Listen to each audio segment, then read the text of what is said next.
In an 11th-hour campaign blitz, Ross Perot appeared at the UB Amherst campus, urging voters to consider their future. And in one of his strongest character attacks yet, warned voters that another 4 years of President Clinton will bring a national crisis matching Watergate.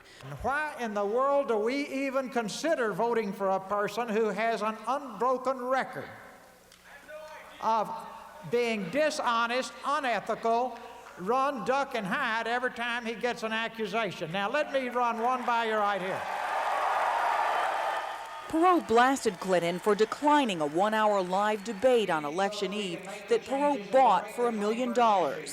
I want him to look you squarely in the eye and tell you whether or not he is going to pardon his friends, his business associates after the election, who are convicted felons in prison now on business deals that he was involved in that are still being investigated.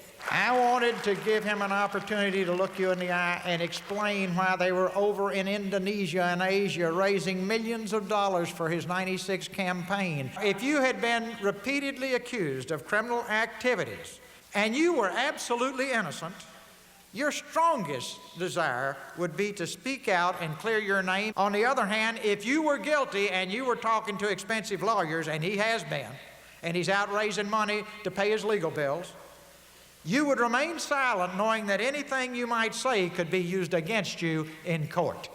I rest my case.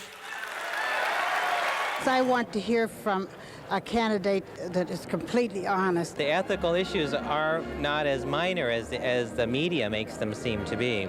Perot's speech was interrupted briefly by one heckler who had to be escorted out, and the candidate himself was unavailable to reporters to answer questions, clearly preferring to raise them instead.